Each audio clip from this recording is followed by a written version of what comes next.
अस्सलामुअलैकुम नाजरीन, देख रहे हैं आप मिड डे शो और आपको पता है कि हम 1 बजे की ख़बरें जहां जहां तक अपडेट और डेवलप हुई होती हैं वो आपसे डिस्कस करते हैं और आगे जो होने वाली डेवलपमेंट होती है उसको भी हम डिस्कस करते हैं। आपके साथ मौजूद हूँ मैं लबीबा तैमूर और एज यूजुअल मेरा साथ दे रहे हैं नन अदर देन इसारा राना साहब। अस्सलाम वालेकुम जी। अब अपनी एग्जैक्टली स्टोरीज को अब आप बिस्मिल्लाह कीजिए। बिस्मिल्लाह करके पहली स्टोरी नाजरीन ये है कि जी लॉन्ग मार्च होगा या नहीं होगा, होगा या नहीं होगा। अब तो जनाब इमरान खान साहब ने जो है ना वो जुमे का ऐलान कर दिया, वो भी लिबर्टी चौक लाहौर से वो अपना जो लॉन्ग मार्च है लेकर आगे बढ़ना जाएंगे। सर जी एक ही होया ये तो उन्होंने ऐलान कर दिया कि ये जो कल ऐलान हुआ है ये इमरजेंसी इमरान खान ने किया, इसका जो उनके बहुत करीब लोग थे ना उन्हें भी इल्म नहीं था कि वो ये करने जा रहे हैं। ये इल्म था कि इमरान खान ने लॉन्ग मार्च का ऐलान करना है, लेकिन उन्हें ये इल्म नहीं था कि इतनी जल्दी वो इस तरफ चले जाएंगे। दूसरी चीज़ ये हुई कि जो मेरी कैलकुलेशन है ना वो ये है कि अरशद शरीफ शहीद की शहादत के बाद एक मोमेंटम पीटीआई के लिए बना हुआ है, एक जज्बात हैं जो लोगों के अंदर हैं। मेरा ख्याल है कि इमरान खान ने कहा कि इसको हमने वो नहीं होने देना, ठंडा नहीं पड़ने देना और इसे हम कैश करते हैं, इस्तेमाल करते हैं। और अल्लाह दर्जात बुलंद करे अरशद शरीफ के, जो उनकी तदफीन है हाँ जी, उससे आपको ये बात समझ आ जाएगी कि पीटीआई किस तरफ मामलात को लेके जा रही है। ये शो उन्होंने इतना बड़ा कर देना है कि इसी शो से समझ आ जाएगी कि पीटीआई जो है वो इस्लामाबाद में क्या करने जा रही है। तो इमरान खान साहब ने जो भी किया और कल जो किया उसमें एमरजेंसी मुझे फ़ोन आया कि जी 90 शायरा कायदे आज़म के ऊपर इमरान खान जो हैं वो प्रेस कॉन्फ्रेंस कर रहे हैं। तो मैंने जिसने फ़ोन किया मैंने उन्हें कहा कि अभी तो आज सारा दिन ही बात करते रहे वो, तो उन्होंने कहा नहीं वो एमरजेंसी प्रेस कॉन्फ्रेंस है। तो फिर उस पर मैंने रिपोर्टर वगैरह भेजा जो भी है। लेकिन अच्छा, लेकिन उनकी जानिब से दावा किया जा रहा है कि वो बड़ा पुरअमन एहतजाज करेंगे अगर उनको पुरअमन एहतजाज करने दिया गया तो। देखिए बात यह है कि माजी में जितने भी लॉन्ग मार्च हुए हैं या मुजाहरे हुए हैं उसके अंदर ये तो डिपेंड करता है इंतज़ामिया पे कि वो इसे कैसे टैकल करते हैं। इमरान खान, लेकिन इमरान खान ने ये भी तो कहा है कि वो रेड जोन नहीं जाएंगे, वो लड़ने भी नहीं जा रहे हैं। हमें पुरअमन एहतजाज किया जाए, रेड जोन में जब जाना होता है तो उस पर शायद मेरे ख्याल से लड़ाई तो उन्होंने अदालत को भी वो कर दिया ना, अदालत के हुक्म के मुताबिक वो चल रहे हैं। अदालत में उन्होंने बाकायदा ये यकीन दहानी कराई है कि वो कभी भी जो रेड जोन है उसमें नहीं जाएंगे और भी इस तरह की बहुत सारी चीज़ों की उन्होंने यकीन दहानी कराई है। लेकिन असल चीज़ ये है कि देखना ये कि इमरान खान जो दावा कर रहे हैं कि ये तारीख का सबसे बड़ा लॉन्ग मार्च होगा, तो क्या इमरान खान की जो तंजीमें हैं वो इस दावे को पूरा कर सकेंगी कि नहीं? क्योंकि माजी में जो 2-3 प्रोटेस्ट हुए हैं उसमें तो जो पीटीआई की तंजीम है वो बुरी तरह एक्सपोज हुई और वो सामने आ गई एक्सपोज होके कि उनमें इतने पंजाबी कहते हैं तपड़ नहीं गए कि वो लंबा लॉन्ग मार्च कर सकें। अच्छा, फिर पीटीआई में एक जो चीज़ है वो है मिडिल क्लास लोगों की एक अक्सरियत है। ये वो लोग हैं जो ऑफिस से हैं और अपनी एक उनकी रूटीन की ज़िंदगी है, तो वो इतना लंबा ये पीरियड नहीं कर सकते कि वो ऑफिस से छुट्टी करें या इस तरह करें। नहीं तो सर जो पहले की गई थी वो भी तो देखे ना, पहले भी तो गई थी और इतनी लंबा देर के लिए उन्होंने लॉन्ग मार्च किया था और स्टे किया था। जिस लॉन्ग मार्च की आप बात करें ना वो एक वक्त के बाद आके वहाँ इस्लामाबाद में वो एक मेले की शक्ल इख्तियार कर दिया था। लोग शाम को आते थे, आके वो वहाँ बैठते थे, 2-3 तकरीरें होती थी, फिर चले जाते थे। साथ ही ताहिरुल कादरी साहब ने अपना लगाया हुआ था, तो वो एक कोई और इन्वायरमेंट थी। लेकिन मुसलसल बैठना, धरना देना और मुसलसल लॉन्ग मार्च की सहुबतें बर्दाश्त करना ये बड़ा डिफरेंट। माजी के अंदर दुनिया का जो सबसे बड़ा लॉन्ग मार्च हुआ वो चेयरमैन माओ ने किया और जब वो उन्होंने आगाज़ किया तो थोड़े से लोग थे, लेकिन उसके बाद फिर जब वो चले उसमें उनके का बेटे की भी हलाकत हुई और भी उनके जो है फैमिली के लोग थे वो हर्ट हुए। लेकिन उन्होंने उस लॉन्ग मार्च ने फिर चाइना की ज़िंदगी बदल दी। मैं इस लॉन्ग मार्च से उसकी मुमासलत नहीं दे आप रहा, नहीं दे रहे, मैं वैसे जनरल बात कर रहा हूँ। अच्छा, लेकिन मैं आपसे एक और बात जानना चाह रही थी कि ये वाला जो लॉन्ग मार्च है, आप कंपैरेटिवली देखें तो वो उसके मुहरकात बिल्कुल ही डिफरेंट थे, लेकिन अब जो है अब वो ये है कि अब जाने कि किस तरीके से, मैं ये आपसे पूछना चाह रही थी कि लॉन्ग मार्च पे आपको क्या उम्मीदें हैं? लोग निकलेंगे, साथ जाएंगे, जिस तरह से अवेयरनेस जो है ना उस लॉन्ग मार्च से लेकर अब तक का जो बीच का टाइम फ्रेम है ना, उसमें अवेयरनेस भी लोगों को बहुत ज़्यादा आ गई। देखिए बात ये कि इमरान खान ने अपना टेम्पो तो बनाए रखा है। उन्होंने 60 जलसे किए और 60 के 60 ही जलसे जो थे उनके कामयाब हुए। अब जलसों की नफ्सियात, इलेक्शन की नफ्सियात दो अलहदा चीज़ें हैं, और लॉन्ग मार्च और प्रोटेस्ट की नफ्सियात जो है वो अलहदा होती है। इसके अंदर तो जो लोग बाहर निकलते हैं फिर वो ये तय करके निकलते हैं कि अब हमने वापस नहीं आना, अनटिल अनलेस जब तक हमारे मुतालबात ना हो या इमरान खान कॉल ऑफ ना कर दें, ठीक है ना। तो उसमें निकलना कुछ और चीज़ है, फिर जाके वहाँ बैठना कुछ और चीज़ है। ये तो हो गया बड़ा आइडियली, लेकिन इसमें जहाँ रुकावटें हैं, डेफिनेटली अगर आप पूरे मुल्क को यलगमाल बना लेंगे या रोड ब्लॉक हो जाएंगे या सड़कें ब्लॉक कर देंगे, पहिया जाम कर देंगे, मईशत को नुकसान पहुंचेगा, तो इंतज़ामिया जो है और रियासत जो है वो हरकत में आएगी। अच्छा, आप मुझे बताएं, आपको लगता है कि रियासत जब हरकत में आएगी तो वो कंटेनर्स और वो सारा कुछ रखेगा, रुकावटें पैदा की जाएंगी, by the end of time obviously जो इफ़ेक्ट होता है वो हर चीज़ जो है ना वो शहरी अवाम जो होते हैं उनके ऊपर इफेक्ट ये सारी चीज़ें करती हैं। तो क्या आसानी से किया जाने दिया जाएगा उनको लॉन्ग मार्च, और हमारी जो करंट हुकूमत है उसकी जानिब से कोई रिटेलिएशन सामने नहीं आएगी? देखो, ये जो सवाल है तुम्हारा, ये बड़ा इम्पोर्टेंट सवाल है, और इसी सवाल में इस मुल्क के आने वाले दिनों का नक्शा छुपा हुआ है। हमारी मईशत डामाडोल है, हम IMF के चरणों में बैठे हुए, हम दुनिया से इमदाद की अपील कर रहे हैं। सैलाब ने KP के अंदरून पंजाब और बलूचिस्तान के अंदर जो इंफ्रास्ट्रक्चर था हमारा सारा तबाह कर दिया। इस वक्त लम्हा मौजूद में लाखों लोग जो हैं खुले आसमान के नीचे बैठे हैं और उन पे वबाई मर्ज जो है हमला आवर हो चुके। हमारी बहनें बेटियां जो हैं उनके जो मसाइल हैं वो इतने डिफरेंट और डिफ़िकल्ट हैं कि मैं वो डिस्कस भी नहीं कर सकता। अच्छा रान साहब, अभी तक बहुत से ऐसे इलाका जाता है जिसमें सैलाबी पानी भी नहीं निकाला गया, उतरा, और लोग जो है अपने प्यारों की जो लाशें हैं ना मजबूर पानी में से लेकर निकले के। बिल्कुल ठीक है। और नजम वली ने हमें ज्वाइन किया। नजम साहब अस्सलाम वालेकुम। जी वालेकुम सलाम सर। पता चला है आपकी कोई थोड़ी नसीब दुश्मन तबीयत भी कोई नासाज सी थी, कोई मुझे बता रहा था। बस वो थोड़ा सा फ्लू वगैरह का आवाज से भी आपको लग रहा होगा यार, लेकिन एक बात है कि जब बंदे को फ्लू होता है ना तो उसकी आवाज में ऐसे कड़कदार गचक की तरह हो जाती है, मजेदार किस्म की है। जी हाँ, पहले से बेहतर हो जाती है। पैनाडोल ले रहे हो ना? वो भी ना पैद हुई पड़ी है। पैनाडोल मिलना शुरू हो गई तो फिर ले लूंगा। मैं वही कह रही हूँ, ना पैद हुई पड़ी है। नहीं तो कालपोल ले लेना यार, उसके अल्टरनेट आ गए बहुत सारी चीजें। नहीं, लेकिन जो मजा पैनाडोल का है ना वो पैनाडोल का। हाँ, जो मजे की बात बताऊं, कालपोल की भी राशनिंग शुरू हो गई है। वो भी मुख्तलिफ बड़े मेडिकल स्टोर पे सिर्फ एक पैक दिया जा रहा है। अच्छा, लेकिन जो है ना उसकी वो कहते हैं जो पैनाडोल दा मजा है ना वो किसे दवाई देना है। अच्छा, ब्रांड वो एक ब्रांड के पीछे पड़ जाते हैं ना, वो ब्रांड है। अच्छा नजम, ये बताएं, हम बात कर रहे हैं कि इमरान खान साहब ने लॉन्ग मार्च का ऐलान किया, ये इतनी उजलत में ऐलान क्यों हुआ, क्या समझते हो आप? देखिए, कॉन्स्पिरेसी थ्योरीज के मुताबिक जो सोशल मीडिया पे चल रहा है वो तो बहुत ही अजीबोगरीब बातें की जा रही है, लेकिन इमरान खान साहब ने ऐलान किया हुआ था और उन्होंने ये भी ऐलान किया हुआ था कि वो अक्टूबर के महीने में ही करेंगे। और अगर उन्होंने उस पर यू टर्न नहीं लेना था और उसके मुताबिक ही चलना था तो मेरा ख्याल है इस पर हैरत का इजहार नहीं होना चाहिए। लेकिन ये जरूर देखना चाहिए कि आप सिर्फ 3-4 दिन के नोटिस के ऊपर जो एक बड़ी सियासी तहरीक और एक लॉन्ग मार्च का करने जा रहे हैं, तो क्या आपकी पार्टी इसके लिए तैयार होगी?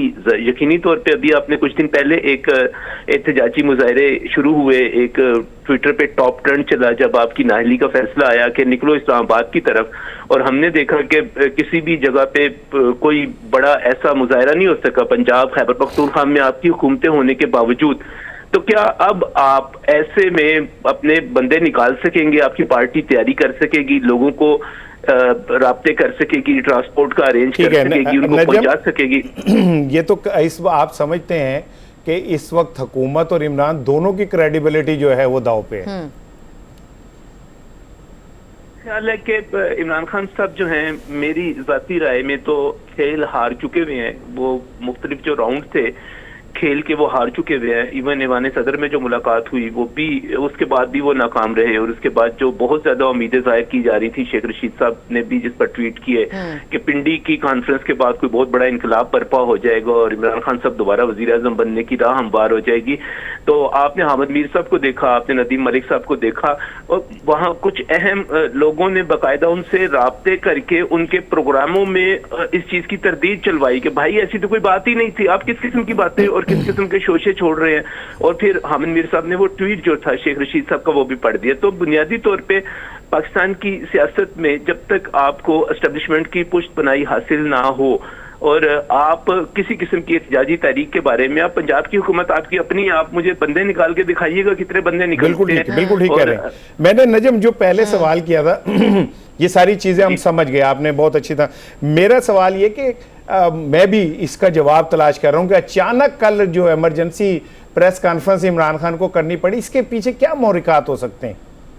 देखिए, मैं वो बात दोहराना नहीं चाहता जो इस वक्त हमारे थड़े की सियासत में और थड़े में बात की जा रही है कि इमरान खान साहब को एक लाश की जरूरत थी और खुदा न खास्ता हमारे एक सहाफ़ी दोस्त, चाहे हम उनसे, मैं उनकी सहाफत से, उनके नजरिए से, उनके ख्यालात से जितना मर्जी अदम इत्तफाक करता रहूं, मैं उनकी मौत का हामी तो नहीं हो सकता। मैं ये तो नहीं कह सकता कि किसी को तशद्दुद किया जाए, किसी को मारा जाए, किसी को जान दे। तो एक उनको एक जज्बातियत की जरूरत थी, एक लहू। जैसे आप देखें, बहुत ही अफसोस की बात है कि इमरान खान साहब की सियासत और लॉन्ग मार्च के साथ हमेशा लाशें जुड़ी हुई हैं। सानिया मॉडल टाउन हुआ, उसके बाद एक लॉन्ग मार्च का ऐलान कर दिया गया, उसके बाद APS हुआ, आपने अपने एक नाकाम धरने का इख्तिताम उसके जरिए कर दिया। अब आपने एक और बड़ी एक्टिविटी करनी थी, लॉन्ग मार्च करना था, आपने उसको एक ऐसी लाश के साथ जोड़ दिया जिसके ऊपर मैं समझता हूँ कि इस वक्त बतौर सहाफी मेरे बहुत सारे सवालात हैं, बहुत सारे मशकूक काम है। सिचुएशन जो होती है hit on the hot iron, वो वाली उस सिचुएशन को ना उन्होंने मौके लेकिन नजम ये बताएं, जैसे आप कह रहे हैं कि उन्हें एक लाश की जरूरत थी और अरशद शरीफ की शक्ल में उन्हें मिल गई। कल मरियम ने भी इस पे बड़ा अजीब सा ट्वीट किया, एक नफरत आमेज ट्वीट किया, और उसके बाद फिर तो क्या ये लाशों के ऊपर हमारे जज्बात जो हैं ये ठंडे नहीं होते? मुझे ना मरियम साहिबा का ट्वीट भी उतना ही अफसोसनाक था जितनी के अरशद शरीफ साहब की इससे पहले एक शरीफ फैमिली को टारगेट करके जितनी की उनकी सहाफत थी वो जितनी अफसोसनाक थी। देखें, वो एक बेटी हैं, मेरा ख्याल है उन्होंने जिस तरह अपनी माँ को कि जब उनकी माँ पर अस्पताल में हमला हुआ, फिर जिस तरह उनकी वालिदा की डेड बॉडी आ रही थी, तो उनकी माँ, आप एक बेटी के जज्बात को कंपेयर नहीं कर सकते। मैं अरशद शरीफ की नहीं, नजम साहब अब ये भी देखें कि अगर आप कंपेयर, अब बिल्कुल आप दुरुस्त फरमा रहे हैं, लेकिन आला ज़र्फी भी दिखाने की जरूरत होती है। कहीं कोई तो दिखा दे, कहीं कोई तो दिखा दे। ठीक है। नजम का जो पॉइंट ऑफ व्यू है वो जरा जाहिर है, वो एक बेटी है, उनकी वालिदा के हवाले से जरूरी नहीं है कि सेम आप वही चीज़। अच्छा नजम साहब, आखिरी सवाल आपसे मैंने करना था, वो ये है कि बताएं कि जो मुल्क की मईशत है वो तो बड़ी बुरी हालत में है, तो क्या कुछ संजीदा लोगों को बीच में नहीं आना चाहिए और इस सिचुएशन को हैंडल करना चाहिए और कोशिश करनी चाहिए कि सड़कों के ऊपर कोई इस तरह के एपिसोड के बजाय कोई रास्ता निकला है दरमियानी? भाई, मैंने ना आज ही इस पर, मेरी नज़र में पाकिस्तान का सबसे बड़ा मसला इस वक्त ये, मैंने आज ही एक कॉलम लिखा है। मैं SM मुनीर साहब हैं, वो सनतकारों के और सरमायाकारों के और ताजिर तबके के बाप कहलाते हैं, बड़े सादा से आदमी हैं। SM तनवीर साहब उनके बेटे, SM इमरान साहब, गोहर एजाज साहब भी वहाँ पर थे। सर, पाकिस्तान की मईशत की इतनी खौफनाक तस्वीर, वो एक बहुत बड़ा इशाइया था जिसमें गवर्नर साहब भी थे, जिसमें हमारे मीडिया हाउसेस के बड़े लोग भी थे, बालकान भी थे, सियासतदान भी थे। सर, इतनी बुरी तस्वीर पाकिस्तान की मईशत की, मैं समझता हूँ कि मैं हैरान हूँ कि पाकिस्तान चल किस तरह है। पाकिस्तान का आप ये देखिए कि 10 ट्रिलियन का पूरा पाकिस्तान का बजट है, और इस 10 ट्रिलियन में से आपने 7 ट्रिलियन जो है इकट्ठे करने हैं। किस तरह आपने इकट्ठे करने हैं?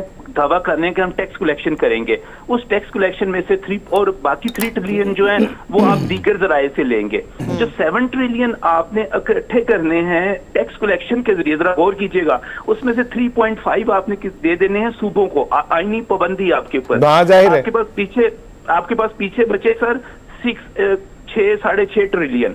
उन 6.5 ट्रिलियन में से सिर्फ आपने जो कर्जों का सूद देना है वो 4.8 ट्रिलियन है। आपके पास पीछे बचा सिर्फ 1 से 1.5 ट्रिलियन। 1 से 1.5 ट्रिलियन आपके पास पैसे मौजूद हैं और आपका हुकूमती खर्चा दिफा में सारे मिला मिलू के 6 ट्रिलियन है। सर आप कैसे इस मुल्क को चलाएंगे? मजीद कर्जे लेंगे? ठीक है जी ठीक है, बहुत शुक्रिया खान, आप तज्जियाकार थे और हमें उन्होंने टाइम दिया, आपका बहुत शुक्रिया। बहुत सी बातें जो हैं उन्होंने बड़ी नहीं ठीक और मुनासिब। देखो मैं एक बात तो क्लियर बताऊं नहीं, लेकिन मैं वो मरियम नवाज वाली बात को क्लियर इसलिए करना चाह रही थी कि चले बाद में उन्होंने जो ट्वीट्स के ऊपर जो उनको कमेंट्स आए तो उन्होंने प्रेशर इतना डेवलप हुआ कि उन्होंने फिर चलो, लेकिन दे रहा है दुरुस्त है। लेकिन मैं ये समझता हूँ कि अगर किसी ने आपके साथ बुरा किया तो आप उसके साथ मैं यही बात वही ना करे। लीडर में और आम आदमी में फर्क होना चाहिए। बहरहाल उन्होंने बहुत अच्छा इकदाम किया कि उन्होंने वो ट्वीट वापस लिया। और ये जो बस एक जुमला मैंने कहना था कि जो नजम ने जिस जानिब इशारा किया है, मैं हम इस अपने प्रोग्राम में बार बार कह रहा हूँ कि पाकिस्तान मुश्किल में है मुआशी तौर पे, खुदा रहम करें और कोई रास्ता निकालें। हाँ, कोई रास्ता निकालें। कोई ये सड़कों पे बजाय कश्तो खून के कोई रास्ता निकाल लेना चाहिए। ये बिल्कुल मौका नहीं है और ये दस्तूर भी कायम करना अच्छी बात नहीं है कि आप इतने बुरे और टफ हालात में हैं और आप इस तरह लॉन्ग मार्च निकाल रहे हैं। यहाँ एक वक्त हुआ है ब्रेक का, कहीं भी मत जाइएगा, हमारे साथ जुड़े रहेगा। Thank you so much.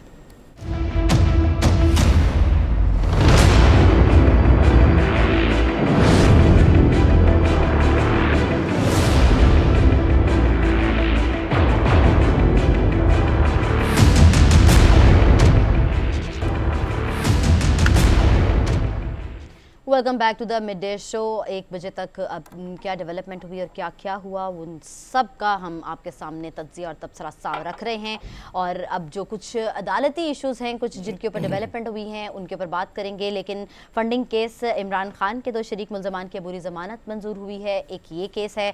और PTI के रुकन कौमी असम्बली साले मोहम्मद की ज़मानत भी मंजूर हो गई है, ये भी एक केस है जिसके ऊपर हम बात करेंगे। और सानिया मॉडल टाउन की जुडिशल इंक्वायरी के ट्रिब्यूनल से दस्तावेज़ात के हसूल के लिए दरख्वास्त पर समात हुई है। इन तीनों समातों पर हम बात करने जा रहे हैं। इसार साहब बताइएगा, इमरान खान के 2 शरीक मुल्ज़मान की अबूरी ज़मानत मंजूर कर ली गई। भाई जे तुम अंदर करवाना है तो मेरे तो गल करा ले, नहीं तो फैसल साहब हमारे साथ लाइन पे। भाई देखो अदालती मामलों में मैंने तुम्हें कहा है जरा मैंने हाथ खड़े है। हाँ एग्जैक्टली। अच्छा, हमारे साथ माहिर कानून हैं फैसल चौधरी साहब।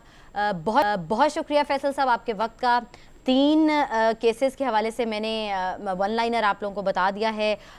ओवर टू इसार साहब। सर ये बताएं कि रुकन कौमी असम्बली साले मोहम्मद साहब की ज़मानत तो हो गई, लेकिन जो उनके साथ रवैया अपनाया गया, उनके गले के अंदर तख्ती डाली, फिर तस्वीर जैसे वो क्रिमिनल होते हैं बस्ता बे के, तो इसके ऊपर भी कोई आप लोग कुछ स्टैंड लेना चाह रहे हैं या बस ज़मानत हो गई, बात ख़त्म हो गई?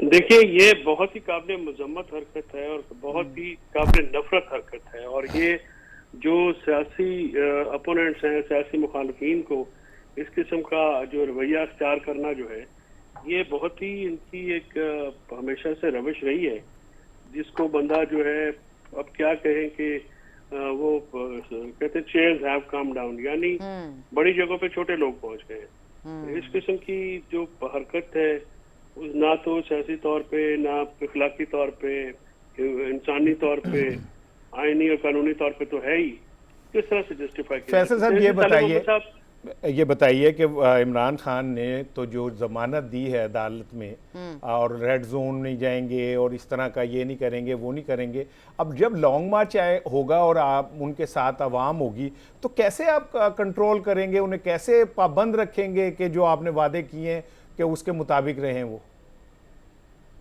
क्योंकि एग्रेशन आप देखते रहे, यूथ के ऊपर बहुत एग्रेशन है जी इन मामलात में मुदाखलत करना। अदालत को सियासी मामलात से एतराज करना चाहिए जिस हद तक हो सके। लेकिन सर अब आपने तो उसमें उनको इस बात की श्योरिटी दी है ना इमरान खान ने, चाहे है या नहीं है, दी तो है। नहीं, देखिए इमरान खान ने तो अभी कितने जलसे किए, कितने उन्होंने एजिटेशन मुल्क के तूल अर्ज में किया। कोई एक पत्थर भी टूटा किसी दरख्त का, एक गमला भी टूटा है, कोई नहीं टूटा, वो तो पुरअमन जमात है। देखिए जब भी कोई शरारत हुई है भी तो हुए हैं तोड़ फोड़ के। हाँ हाँ फैसल साहब, लबीबा कह रही है कि जब ये आपने इस्लामाबाद में किया तो तोड़ फोड़ के तोड़-फोड़ के cases मुकदमात हुए, तो आप लोगों के बने, फिर मुकदमात बने। पीटीवी पे हमला इतना बड़ा मशहूर वाकया है। राणा साहब, मुकदमा बनाना आपको नहीं पता कि कैसे ये बनाते हैं 40 सालों से। वो तो आप और मैं जो अभी गुफ्तगू कर रहे हैं और अपना बीबी समेत हम तीनों बुक हो सकते हैं FIR में, राणा सनाउल्लाह चाहे तो 1 मिनट। साडी जमानत ये तुसी करानी है, इधर कोई मैरिज Exactly. थोड़ी होता है। साडी जमानत तुसी करानी है, याद रखना। आपने तो और डरा ਤੁਹਾਡੇ दिया। ਨਾਲ मैं अपनी भी कराऊंगा।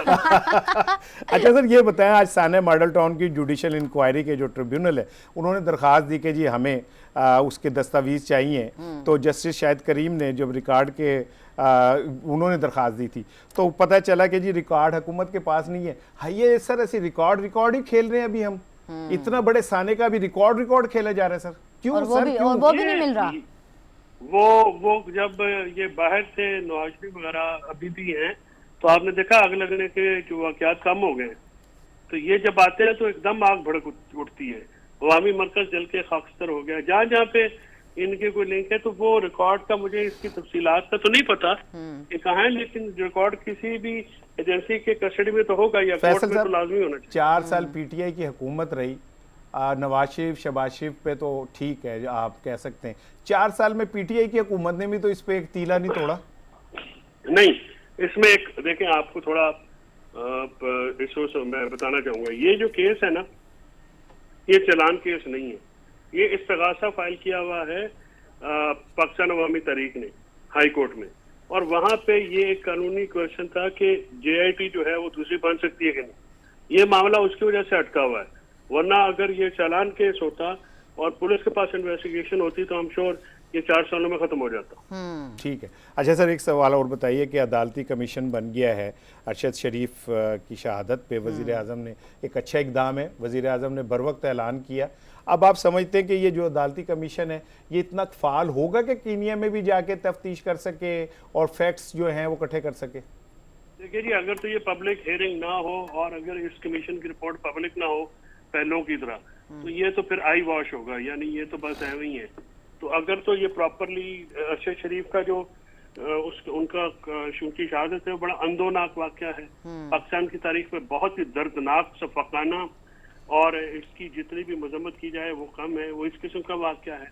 इसके साथ साथ मुझे बड़ी फिक्र लाहक हो गई है एक नफरत का जो एक समंदर उमड़ आया है, जिसको फौरी तौर पे नहीं रोका गया। अगर इसको जो साहिबान इक़्तिदार हैं या जो रियासत के मुंतज़मीन हैं, अगर इन्होंने नहीं रोका तो ये मामला बढ़ जाएगा। इसको फौरन जो है इदारों को और इन सब को अपना इसको एड्रेस करना चाहिए और शफाफ तरीके से, ताकि अवाम के बीच जो शकूक व शुबात, जो गुस्सा, जो एक सिलसिला शुरू हुआ है, इसका बिल्कुल असूलों के मुताबिक, आइन और कानून के मुताबिक और एक शफाफ अंदाज से इसकी जो है इसका एंड होना चाहिए। फैसल साहब, इसका पता लगना चाहिए। जिस जानिब आप इशारा कर रहे हैं वो बिल्कुल ठीक है, और मैंने बारहा ये भी कहा है कि अभी हमें अपने जज्बात को कंट्रोल रखना चाहिए अनटिल अनलेस कोई चीज़ क्लियरिटी के साथ सामने न आए। और कल बाकायदा पाक फौज ने दरख्वास्त की वज़ीर आज़म को कि इसके ऊपर आप एक अदालती कमीशन बनाएं और तहकीकात सामने आनी चाहिए। तो मेरा ख्याल है it's a very good move कि भाई खुद जो है फौज ने दरख्वास्त की कि बिल्कुल इसके फैक्ट्स जो हैं सामने आने चाहिए। तब तक मेरा ख्याल है हम सबको भी सब्र का मुजाहिरा करना चाहिए। बस इस पे जिस कदर जल्दी हो प्रोसीडिंग स्टार्ट हो जाए, जुडिशल मामला स्टार्ट हो जाए, ताकि लोगों को थोड़ा इत्मीनान आ जाए और इंतजामिया के हाथ से निकल जाए। लेकिन यही बेहतर है इस वक्त जो है अरशद शरीफ साहब की शहादत पे मुल्क के हर तबके में, हर कोने में, मुल्क के तूल अर्ज में शदीद गम व गुस्सा है। तो इसको जो है फौरी तौर पर एड्रेस करने की जरूरत है। जी, फौरी तौर पे एड्रेस करने की ज़रूरत है, यही कहा जा रहा है और हम सारों का मुतालबा भी यही होना चाहिए। बहुत शुक्रिया फैसल चौधरी हमारे साथ मौजूद थे। सर, मैं एक्चुअली एक बात ब्रेक का कहा जा रहा है, उसके बाद मैं आपसे बात करूंगी। एक बड़ा अहम मुलाकात हुई है और जितनी तुम अच्छी बच्ची बन जाती हो ना, जब ऊपर से रिहा कहती है ना ब्रेक लेने, तो फटाफट तुम्हारे अल्फाज खत्म हो जाते हैं। ब्रेक लेनी है तो वैसे तुम किसी की बात नहीं सुनती हो। नहीं, ऐसी बात नहीं है, ये इल्जाम है सरासर। यहाँ वक्त तो एक ब्रेक का, कहीं मत जाइएगा, हमारे साथ रहिएगा।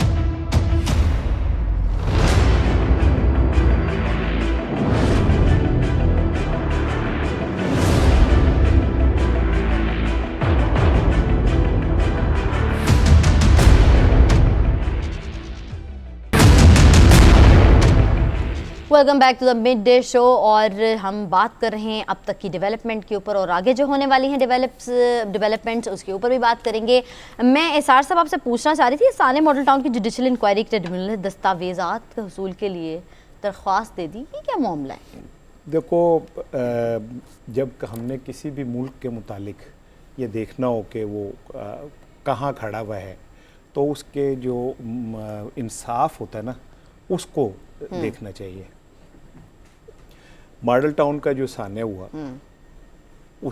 वो मैं समझता हूँ कि किसी महज़िब मुआशरे में इतना बड़ा सान्या होता। न्यूजीलैंड में हुआ ना एक वाक़या, उन्होंने विदिन डेज उसकी प्रोसीडिंग की, गिरफ्तारियां की, मुलजिम को गिरफ्तार किया और अदालतों ने जो फैसला देना था वो दे दिया। मॉडल टाउन का जो भी सान्या हुआ, इसमें आज तक अभी हम पता है किस में फंसे हुए हम फंसे हुए हैं जुडिशल इंक्वायरी का रिकॉर्ड किधर है। हम फंसे हुए हैं कि जनाब अली अभी इस पे नई GIT बन सकती है या नहीं बन सकती। हम फंसे हुए हैं कि जी अभी ये केस की जो समाअत है वो किस पे होनी चाहिए। इससे आप अंदाज़ा करें कि हम कहाँ खड़े हैं।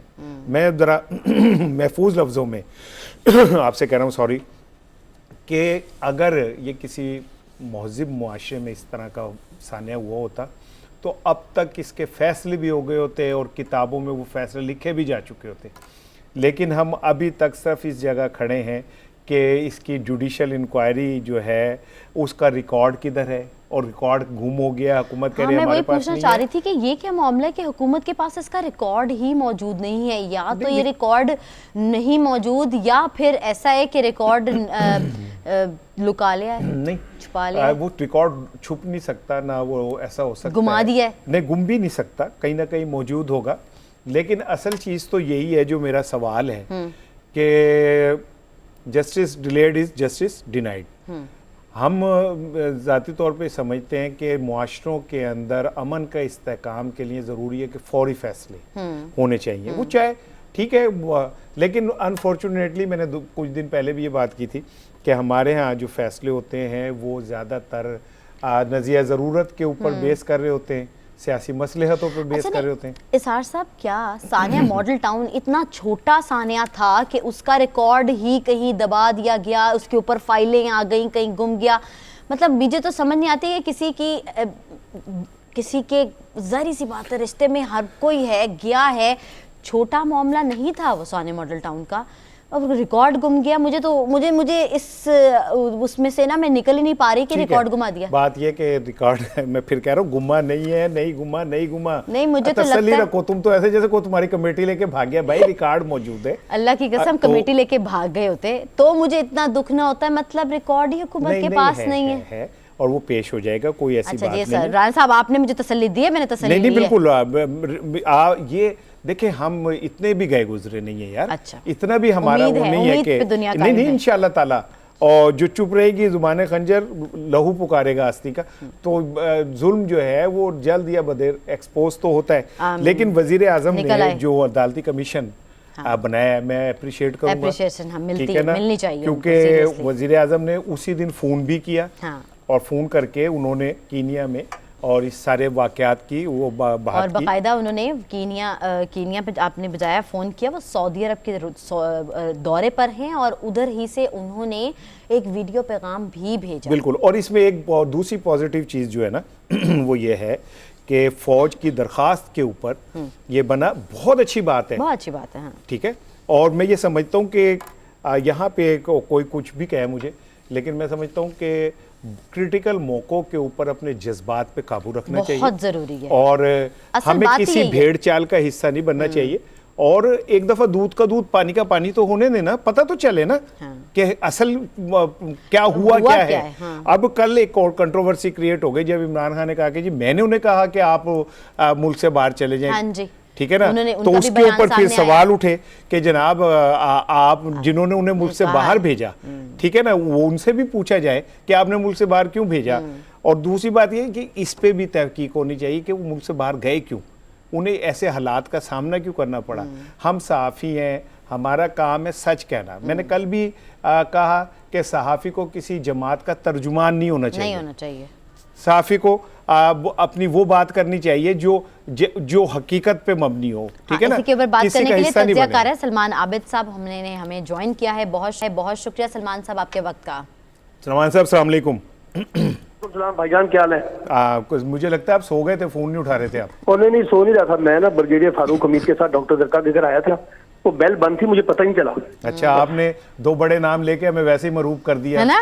ब्रिगेडियर फारूक और फिर सेनेटर वो डॉक्टर जरका, तो आपने मरूब कर दिया। लेकिन ऊपर से आए, हाँ बिल्कुल, आलू ऊपर से रख लिया। सलमान साहब ये बताइएगा कि जो ये अदालती कमीशन बना है, मैं तो इसे बड़ा अप्रिशिएट कर रहा हूँ, और GHQ की दरख्वास्त के ऊपर ये बना है, तो मेरा कहना ये है कि बजाय सोशल मीडिया पे चांद मारी करने के थोड़ा सा वेट कर लेना चाहिए और देखना चाहिए कि हकायक सामने आ जाए, उसके बाद जो जिम्मेदार हो उसके खिलाफ बात करनी बनती है। आप क्या कहते हैं? बुनियादी बात यह है कि अदालती कमीशन का बनना अच्छी बात है, और इसकी तहकीकात भी होनी चाहिए शफाफ अंदाज में। जो सवालात हैं उन तमाम सवालों के जवाब भी मिलने चाहिए, और वो सवाल सिर्फ उनके कत्ल तक महदूद नहीं है, बल्कि कत्ल से पहले जो मुहरिकात पाकिस्तान में उनको फेस करने पड़े हैं उसको भी इन्वेस्टिगेट किया जाना चाहिए। भी किया इस पे लेकिन सवाल सिर्फ ये है कि क्या हमने इससे पहले जितने भी कमीशन बनाए हैं, हामिद मीर के साथ जो कुछ हुआ था या बाकी जो वाकयात हुए थे,